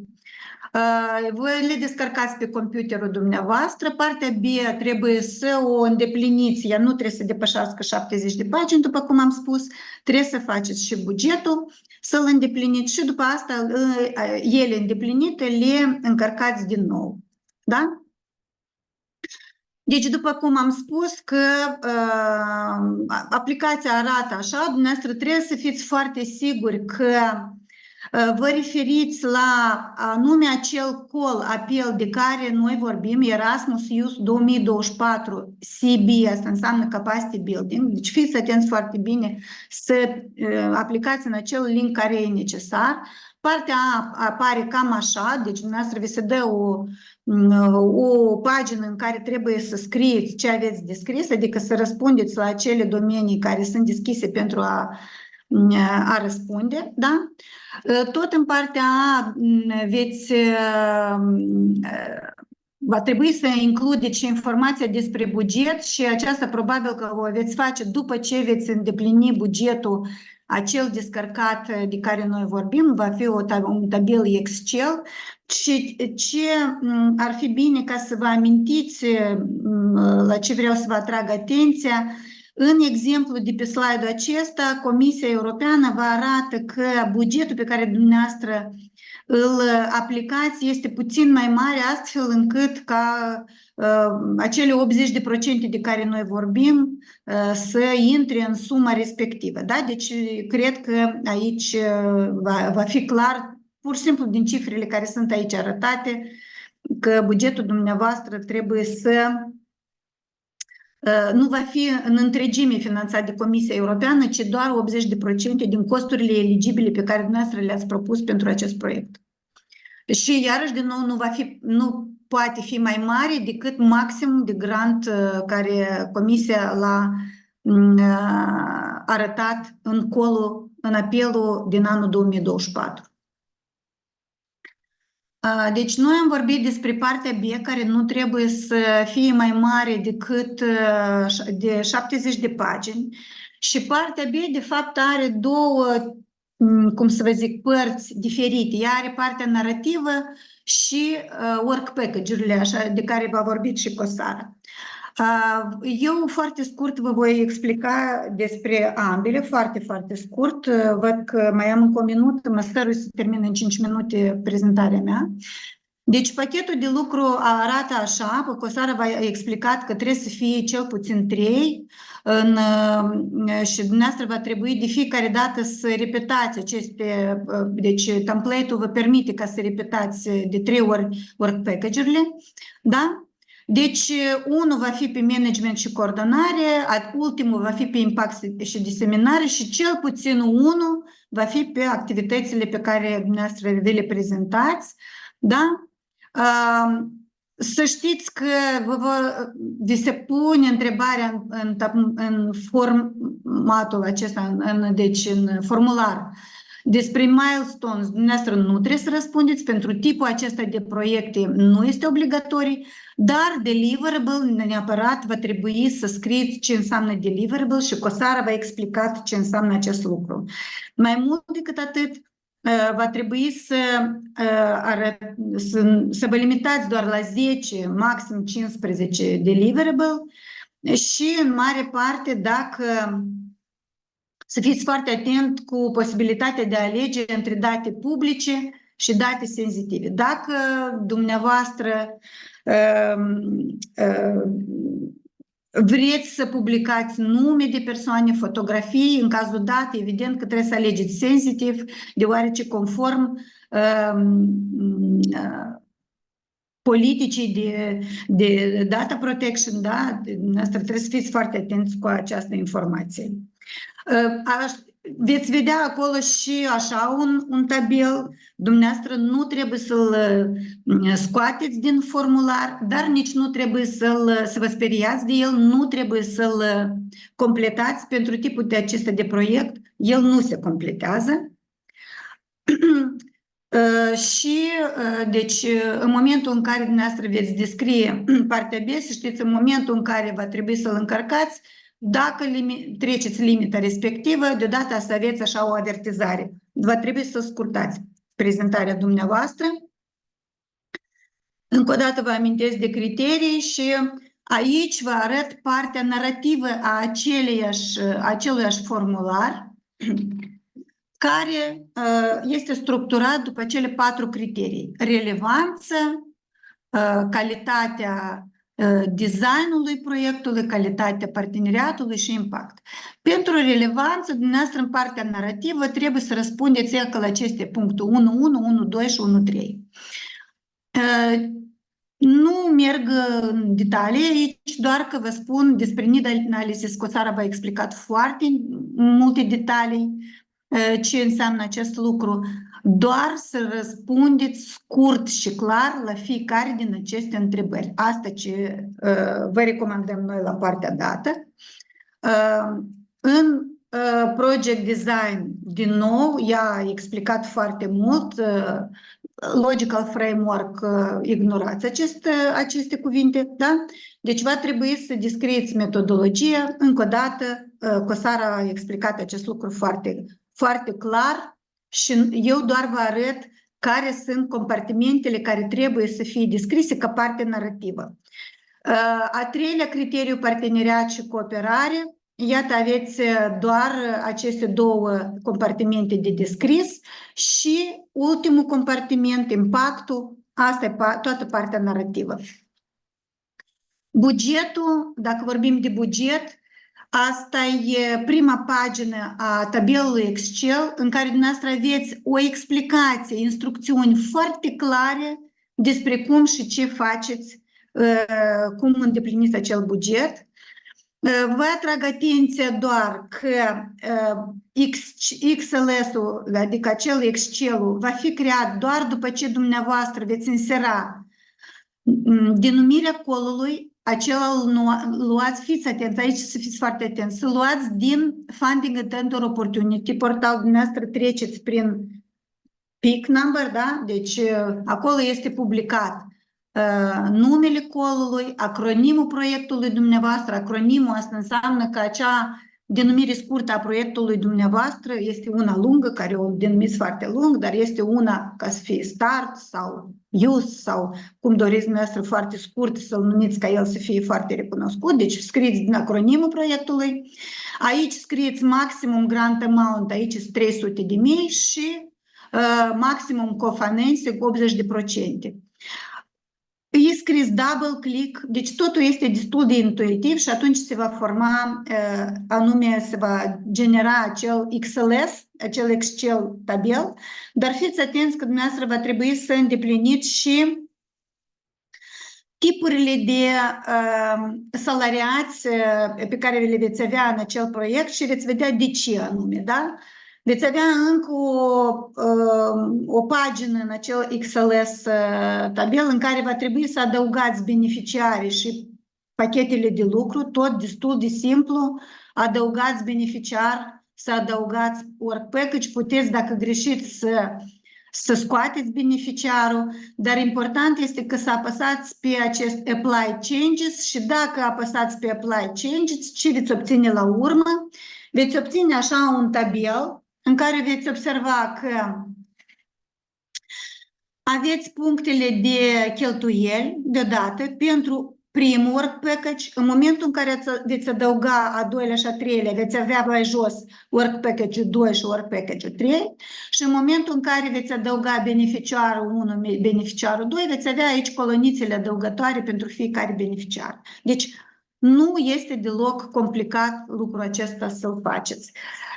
Încă o dată, sunt câteva cuvinte cheie, fiți foarte simple în expunere, cu propoziții foarte scurte și simple. Amintiți-vă că nici dumneavoastră, nici cei care vă citesc nu sunt nativi în engleză, de aceea trebuie să vă explicați cât mai clar. Fiți coerenți, asta înseamnă că și bugetul și întreaga descriere trebuie să fie în limita bunului simț, adică să fie foarte clar că ceea ce vă propuneți este fezabil și este corect.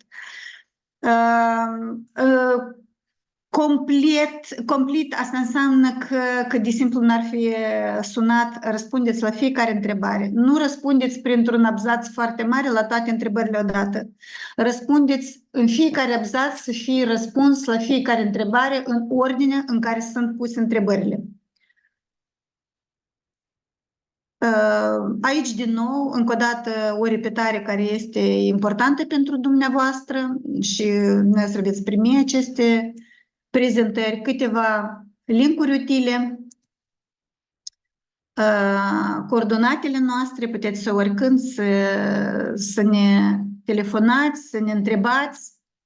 Și acum sper că avem 40 de persoane care au avut răbdare și care au și întrebări. Vă rog. Claudia, sunt două întrebări în chat. Prima, noi suntem organizație internațională. Partenerii noștri pot fi societăți naționale din alte țări, de la Ojovan, Romanița. Eu pot să încerc să răspund la această întrebare. Deci, și poate detalii să ne corecteze, că el oricum are multă experiență. Instituțiile eligibile pentru a participa ca parteneri sau aplicanți în proiectele Capacity Building pentru tineret sunt 1. Sau organizațiile, ONG-urile în domeniul tineretului sau autoritățile publice. Dacă dumneavoastră sunteți organizație internațională, înseamnă că sunteți un ONG, presupun, și sunteți eligibili pentru a aplica și a participa. Dar societatea națională, eu nu sunt sigură că este o autoritate publică. Ea poate fi parte a proiectului, dar nu ca partener deplin, ci ca organizație conexă sau partener, cum îi numim noi? Asociat, asociat. Da, parteneri asociați. Dar pentru ca proiectul să fie eligibil, trebuie să aveți organizații ca ONG-uri sau autorități publice, locale, naționale sau regionale, care au tangențe cu activitățile de tineret. Sper că am răspuns la întrebarea noastră. Și a doua întrebare, de la Liliana. Vor fi organizate instruiri pe scrierea proiectelor pentru aplicarea la program. De fapt, sesiunea de astăzi este și o instruire pe scriere de proiecte. Dacă aveți întrebări suplimentare sau ceva nu este clar, noi suntem deschise să vă ajutăm. Detalii, dacă ai poate că ceva de adăugat la ceea ce noi explicăm, cu mare plăcere. Nu, practic s-a acoperit toate elementele cheie. Deci, unicul lucru doar de atras atenția încă o dată, se pare că mai este mult timp, dar timpul foarte repede trece și doar pentru a obține picul pentru acele organizații care încă nu s-au înregistrat, asta ar putea dura câteva zile. Deci vă rog frumos să fiți atenți, doar înregistrarea voastră în portal și generarea picului nu înseamnă că voi sunteți încă vizibili, trebuie să încărcați și documentele confirmative ca să poată sistemul să vă vadă ca parteneri. Dar, încă o dată, vreau să distresez. E importantă ceea ce tu ai spus. Într-adevăr, nu aveți timp de pierdut, având în vedere că pe 4 martie deja trebuie tot să încărcați în sistem, trebuie să vă apucați de lucruri de pe acum. Dar ceea ce spune Comisia, că va trebui doar să vă înregistrați, adică să obțineți acel pic. Validarea lui, pe urmă, va urma încă o dată și ea poate să dureze încă și mai mult timp. Deci noastră trebuie să obțineți picul și, într-adevăr, asta poate să dureze, noi avem experiențe și de o oră, două, dar cine știe cum sistemul poate să nu lucreze. Eu cred că noi putem să oprim deja recording-ul, noi vă vom trimite, evident,